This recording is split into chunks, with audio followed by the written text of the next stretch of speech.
नमस्कार.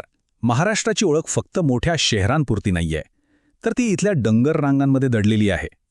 तर आज आपण सह्याद्रीच्या अशा 4 प्रमुख उपरांगांचा प्रवास करणार आहोत, ज्यांनी फक्त राज्याचा नकाशाच नाही, तर खरं तर इथलं हवामान, संस्कृती आणि आपलं जीवनच घडवलं आहे. बघा, या डोंगर रांगा म्हणजे काही फक्त दगडमातीचे ढिगारे नाहीत, त्या तर महाराष्ट्राच्या रक्तवाहिन्या आहेत. याच रांगा ठरवतात की कोणत्या नदीला पाणी मिळेल आणि कोणतं पीक जोमात येईल. चला तर मग त्यांचा हा प्रभाव जरा जवळून पाहूया.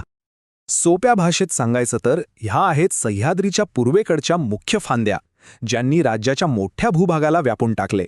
आणि गंमत अशी आहे की प्रत्येक रांगेचं स्वतःचं एक वेगळं व्यक्तिमत्व आणि महत्त्व आहे.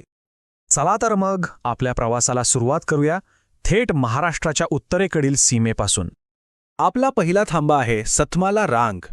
ही रांग नाशिक जिल्ह्याच्या उत्तरेला अगदी एखाद्या पहारेकऱ्याप्रमाणे उभी आहे.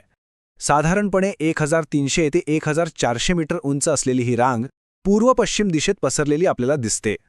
पण सतमाला रांगेचं महत्त्व फक्त भूगोलापुरतं मर्यादित नाही बरं का. हे एक महत्त्वाचं सांस्कृतिक आणि कृषी केंद्रसुद्धा आहे. प्रसिद्ध सप्तशृंगी देवीचं मंदिर याच रांगेत आहे. आणि हो, नाशिकला जे भारताची वाईन कॅपिटल म्हणतात ना, त्यासाठी लागणारी द्राक्ष आणि कांदे याच परिसरात मोठ्या प्रमाणात पिकतात. सतमालाच्या पूर्वेकडे आलो की आपल्याला भेटते अजिंठा डोंगर रांग.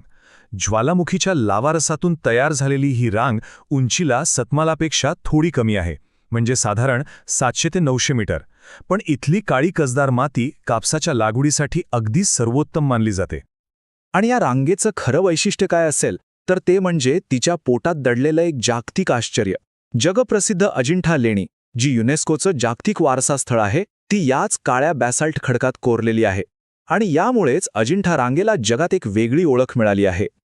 चला, आता आपण जरा दक्षिणेकडे प्रवास करूया आणि महाराष्ट्राच्या मध्यभागी असलेल्या त्या रांगा पाहूया, ज्यांना राज्याचा कणा म्हटलं जातं. ही आहे हरिश्चंद्रगड बालाघाट रांग. ऐतिहासिक किल्ल्यांनी तर ही सजलेली आहेच, पण या रांगेचं सर्वात मोठं महत्त्व आहे ते म्हणजे ती महाराष्ट्राला पाणी देते. आपल्या राज्याच्या 2 जीवनदायिनी नद्या भीमा आणि गोदावरी याच रांगेत उगम पावतात. आणि ह्याच रांगेत महाराष्ट्राचं सर्वोच्च शिखर लपलेलं आहे. काही अंदाज लावता येतोय का कोणतं असेल ते? तब्बल 1646 मीटर उंचीवर असलेलं ते शिखर आहे कळसुबाई. महाराष्ट्राचं एव्हरेस्ट म्हणून ओळखलं जाणारं हे शिखर म्हणजे जणू काही या हरिश्चंद्रगड बालाघाट रांगेचा मुकुटच आहे. आता आपण पोचलो आहोत सर्वात दक्षिणेकडील शंभू महादेव डोंगर रांगेत. हा भाग ओळखला जातो तो प्रचंड पावसासाठी, आणि म्हणूनच इथे घनदाट जंगलं आणि अनेक पाणी साठवण प्रकल्प आपल्याला पाहायला मिळतात. आणि याच घनदाट जंगलामुळे हा सगळा भाग जैवविविधतेचा खजिना बनला आहे. महाराष्ट्राचं पहिलं वन्यजीव अभयारण्य म्हणजेच राधानगरी याच शंभू महादेव रांगेच्या कुशीत वसलेला आहे. चला तर मग आपण आतापर्यंत पाहिलेल्या या 4ही रांगांची एकाच ठिकाणी पटकन तुलना करून बघूया, म्हणजे चित्र आणखी स्पष्ट होईल. इथे पाहिलं की लगेच लक्षात येतं की प्रत्येक रांगेचं व्यक्तिमत्व किती वेगळं आहे. दक्षिणेला शंभू महादेवाची घनदाट जंगलं, मध्यभागी हरिश्चंद्रगडमधलं कळसुबाईचं उत्तुंग शिखर, तर उत्तरेला सतमाला रांगेतील श्रद्धा आणि अजिंठा रांगेतील इतिहास. निसर्ग, संस्कृती आणि इतिहासाचा हा मिलाप खरंच खूप अद्भुत आहे. आपण जो हा प्रवास केला तो लक्षात ठेवण्यासाठी हा क्रम खूप महत्त्वाचा आहे. बघा, सगळ्यात उत्तरेला सतमाला, मग अजिंठा, त्यानंतर मध्यभागी हरिश्चंद्रगड बालाघाट आणि शेवटी दक्षिणेला शंभू महादेव. हा नकाशा डोळ्यासमोर ठेवला की सगळा भूगोल एकदम सोपा वाटायला लागतो. तर मग ह्या सगळ्या माहितीचा सार काय? ह्या डोंगर रांगा म्हणजे केवळ दगड मातीचे ढिगारे नाहीत, त्या तर आपल्या महाराष्ट्राची जीवनरेखा आहेत.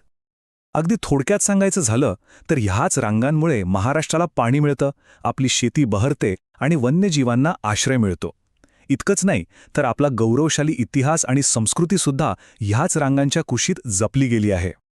एक क्षण विचार करा, जर या डोंगर रांगा नसत्या तर आजचा महाराष्ट्र कसा असता? आपल्या नद्या कुठून वाहिल्या असत्या? आपले किल्ले कुठे उभे राहिले असते? आणि आपली ओळख तरी काय असती? या प्रश्नाचं उत्तरच या रांगांचं महत्त्व आपल्याला पटवून देतं.